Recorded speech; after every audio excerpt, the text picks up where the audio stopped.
Olá, estudantes, eu sou o professor César Mangolin, da disciplina de Metodologia e Prática do Ensino, Filosofia 1.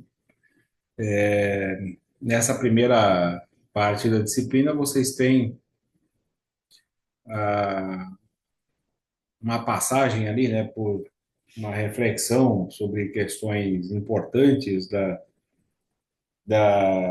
da filosofia da educação, né, e sobre a filosofia no processo da educação. E também um apanhado ali de algumas correntes fundamentais, alguns pensadores importantes, que vocês vão encontrar também em outras disciplinas, as chamadas pedagógicas, né, no processo da licenciatura. E depois também uma discussão rápida sobre alguns recursos possíveis, né, para o uso em sala de aula. Isso tem mudado rapidamente com o tempo, né? Agora com o avanço das tecnologias, né, o tempo todo, isso nos permite, claro,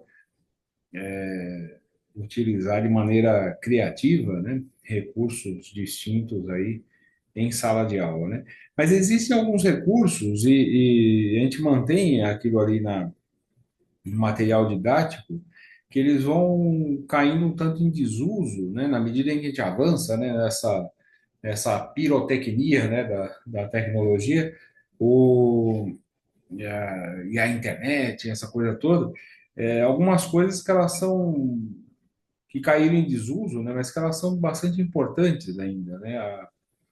A coisa do filme, né, do vídeo, da foto, da gravura, do som, enfim, a gente tem uma série de recursos antigos aí, considerados antigos, né, mas que caíram um pouco em desuso, mas que eles têm um papel bastante importante a cumprir ainda. Eles podem nos servir ali como auxiliares, né, para atingirmos alguns dos objetivos, né, que estão postos ali em sala de aula.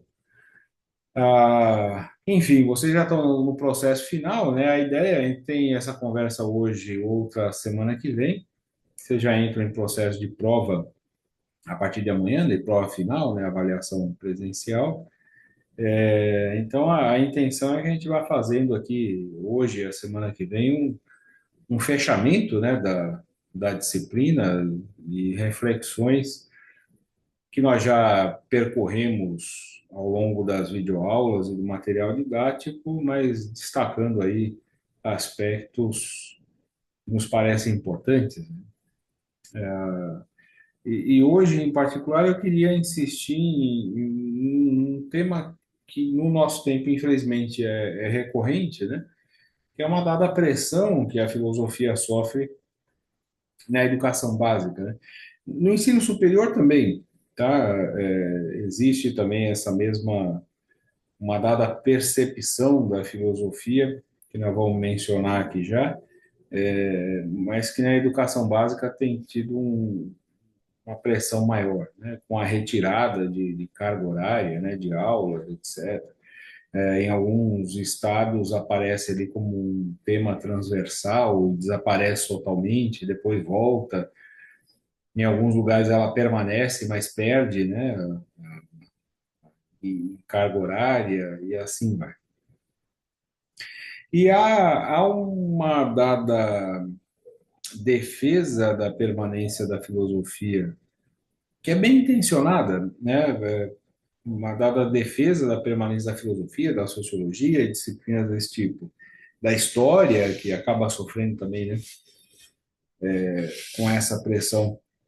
Mas há uma dada defesa da persistência dessas disciplinas que me parece às vezes que toca no ponto errado, assim. No geral, as pessoas, né, eu vou adiantar isso, né, depois eu faço a reflexão sobre. No geral, as pessoas costumam dizer que a pressão sobre a filosofia, a sociologia, a história e temas aí ligados às humanidades e às ciências sociais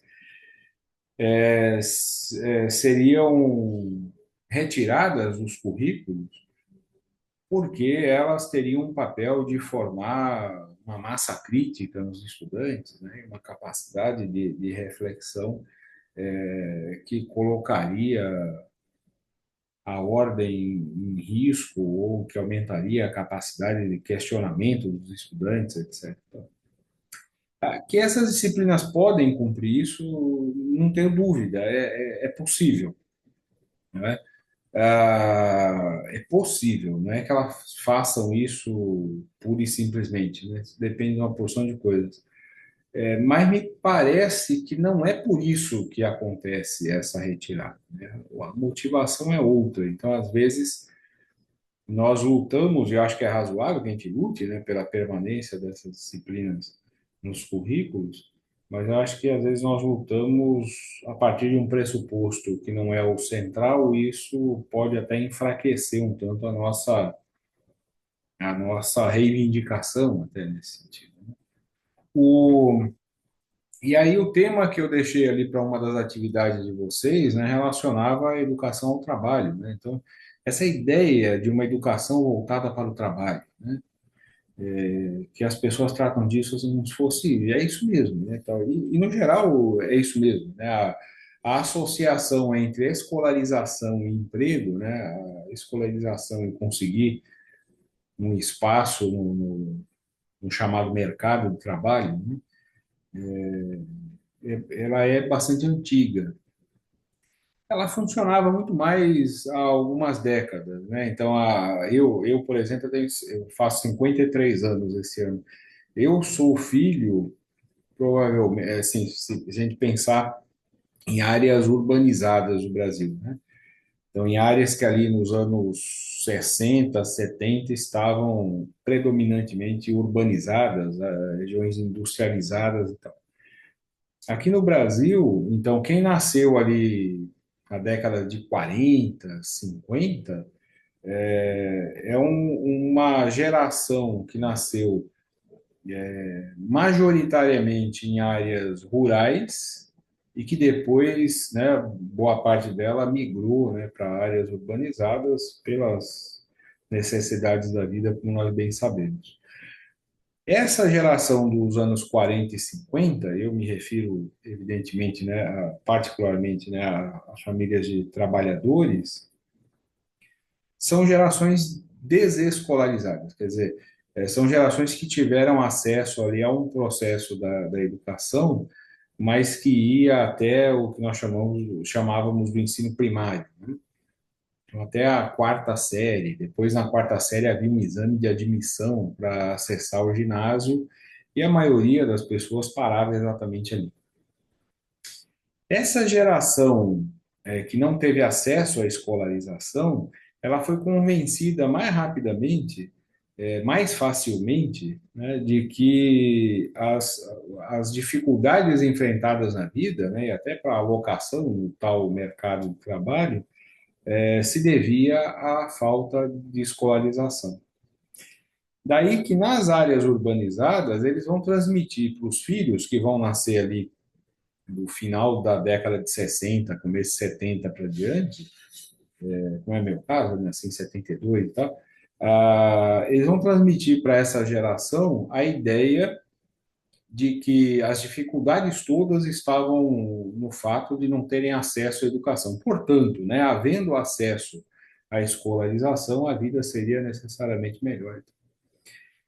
Então, essa geração dos anos 60, 70, ela se convenceu disso mais facilmente e encarava essa coisa da escolarização não como algo muito prazeroso, porque no geral as pessoas não veem essa educação formal dessa maneira, e anos a fio e tal, mas via isso como uma necessidade, né? E aquele apelo, né?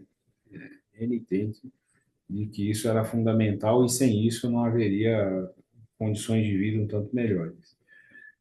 Isso se perdeu um tanto no nosso tempo já. Então, embora a gente ainda persista com essa ideia da educação voltada para o trabalho, nós temos já os filhos dessa geração dos anos fim dos 60, 70, né, até dos 80, os filhos dessa outra geração, eles já são filhos, insisto, nessas áreas ainda industrializadas e urbanizadas. Em outros cantos do Brasil, isso foi acontecendo um pouco depois, né? Em alguns lugares está acontecendo agora ainda. Mas aí os filhos dessa geração já são filhos de uma geração escolarizada. A minha teve acesso até o fim do ginásio, necessariamente, né, majoritariamente, e até o que a gente chama de colegial, na época, que é o ensino médio. Não havia para nós ali nos anos 80, quem estava terminando colegial e tal, essa coisa de ir para a faculdade necessariamente, isso acontecia esporadicamente. Mas nos anos 90 isso vem com força, né? Então você tem até um empresariado da educação privada, enfim, que surge como efeito da reforma universitária lá de 68, e há uma abertura, né, de vagas e de acesso ao ensino superior. Então, nos anos 90 você começa a ter uma, assim, uma quase que naturalidade, né, de que o processo da escolarização formal acabava necessariamente no ensino superior, como é até hoje, né? As pessoas necessariamente vão chegar até ali. E, de fato, se você não fizer isso até o fim ali, as dificuldades que você pode encontrar, né, para arrumar um trabalho, etc. e tal, elas são maiores, eu não tenho dúvida disso ainda. Estatisticamente, né, a gente consegue perceber isso. Mas essa coisa da associação direta, né, a vida será melhor e agora não é porque eu não tive acesso à educação, mas você tendo necessariamente será melhor, isso começa a não colar muito mais, porque os filhos dessas gerações começam a ver, né, os pais escolarizados com faculdade, etc. e tal, ocupando os postos rebaixados, né, no sentido de valorização, né, de salário, etc., na divisão social do trabalho. Isso é um fenômeno que acontece em países europeus, inclusive, né? Você pega, na medida em que você tem uma elevação da escolarização da população, você permite, né, o aumento da exigência de escolarização para funções que antes eram ocupadas por gente sem escolarização, e isso vai forçando, então, as pessoas a avançarem cada vez mais no processo de educação formal e gera esse fenômeno que é o da sobrecertificação, né? Aí você tem diversos eventos aí que vão se retroalimentando, né? E fazendo com que isso ocorra.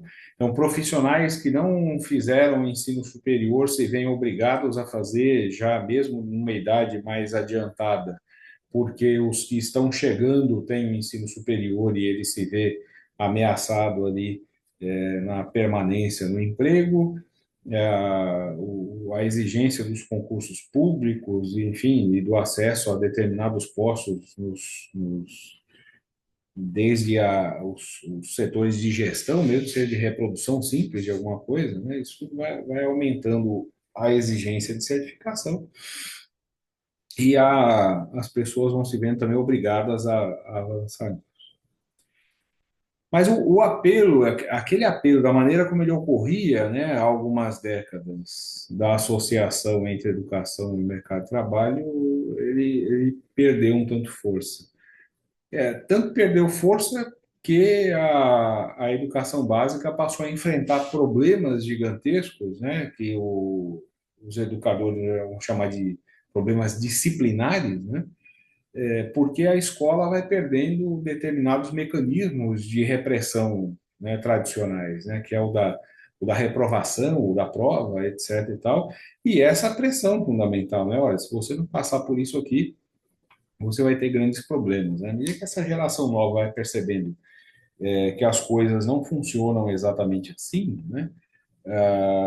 O interesse e a seriedade com que se leva isso também vai diminuir. Mas, enfim, isso a gente abre caminho aí para quem tiver disposição para isso, né?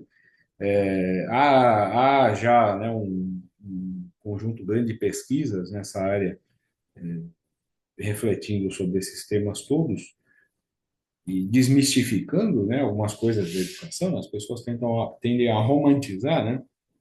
Não só a educação como um todo, mas também a própria ação docente, né, que é altamente mistificada.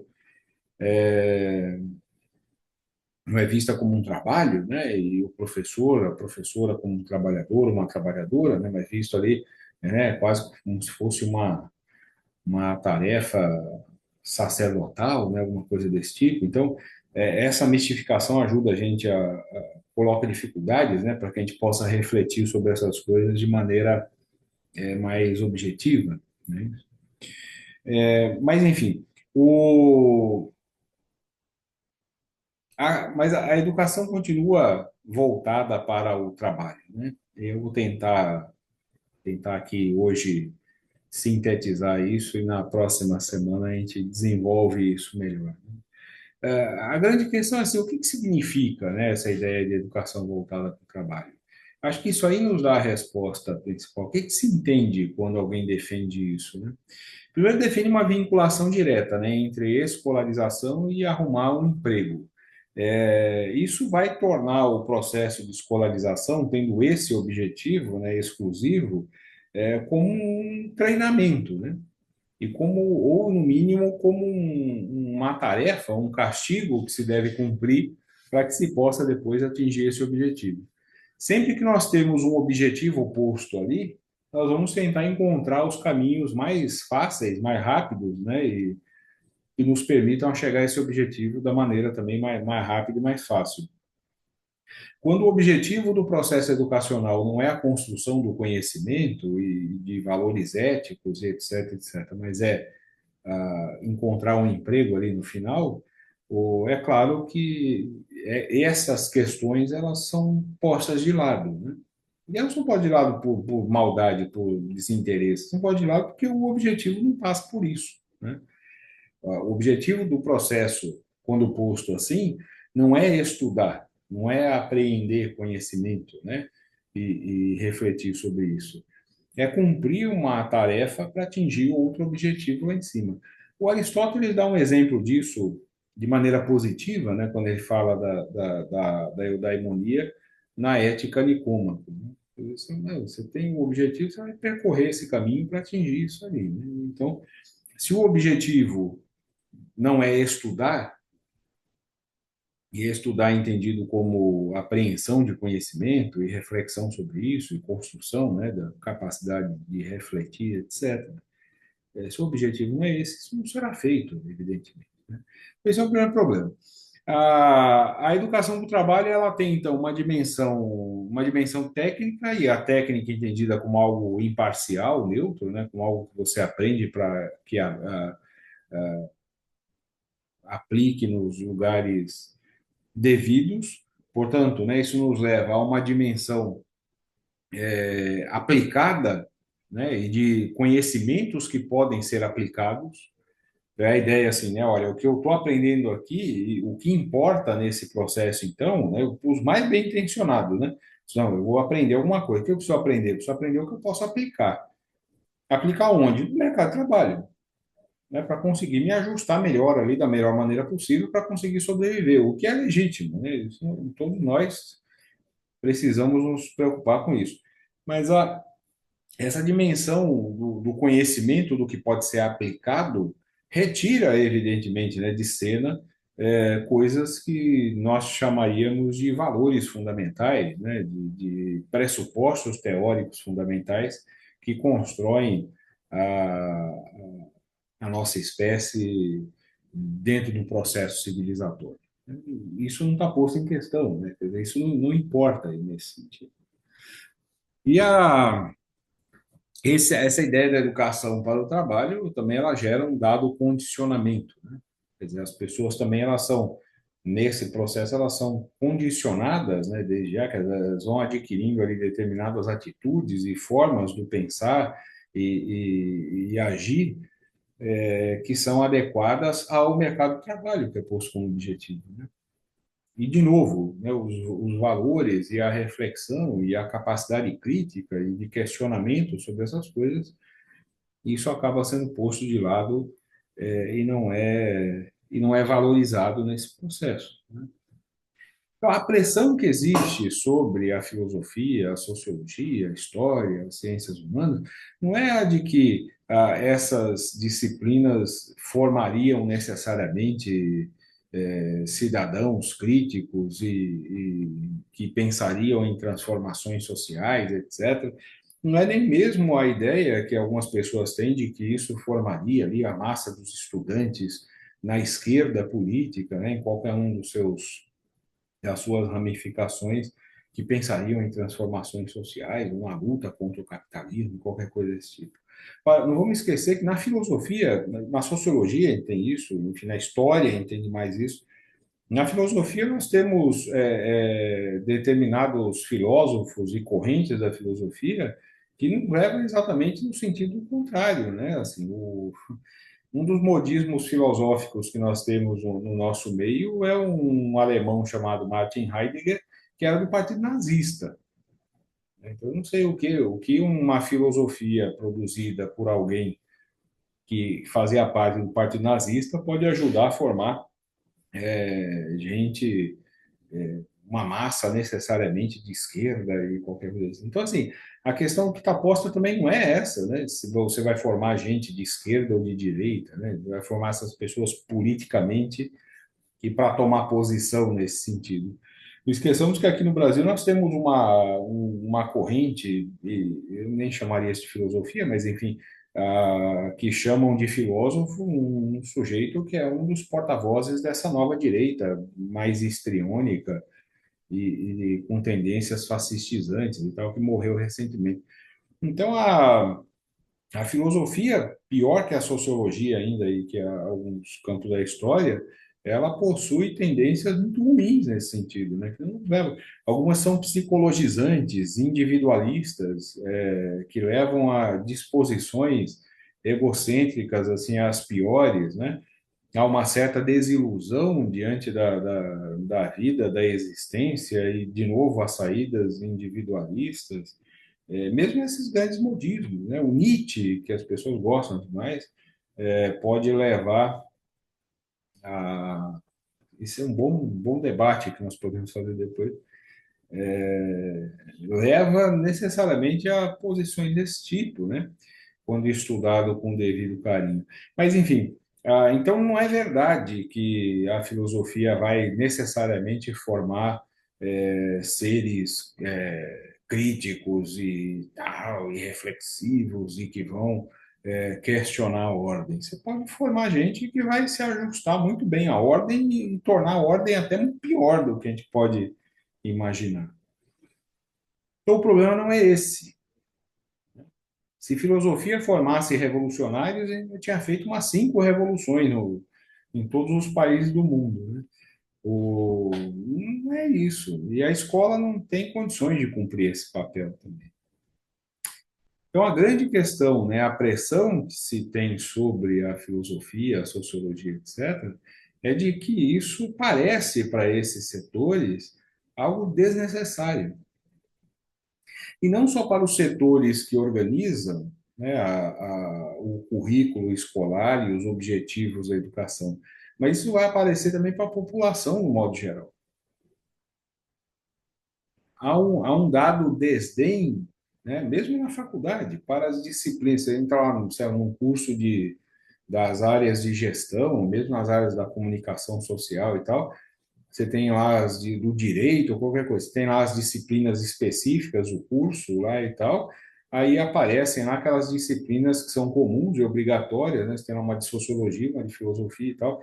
A disposição dos estudantes diante disso já mostra um tanto, né, dessa compreensão de, cara, isso assim, pode até ser legal, né, mas isso é desnecessário. Por quê? Porque o objetivo é outro. Está posto ali é sempre outra coisa. Portanto, a nossa reflexão e a nossa intervenção até, né, como professores de filosofia e professoras, nesse debate, deve ser o de questionar os fundamentos dessa construção de uma dada ideia de educação e dos objetivos dessa educação.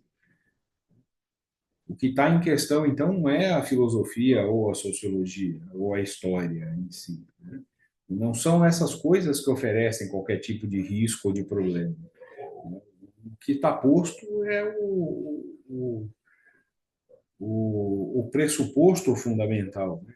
A definição de um dado objetivo que orienta, né, trajetória como um todo, como é racional de se fazer. E nós temos que pensar bastante sobre isso, e como eu disse, se for o caso, né, organizar a nossa intervenção nos espaços corretos nesses debates, mas também de maneira mais realista. Temos aí um bom debate, uma boa reflexão sobre esse tema. Depois, na semana que vem, nós voltaremos a isso, né? Mas durante a semana aí podemos conversar pelas mensagens. Meu abraço para vocês e até a próxima.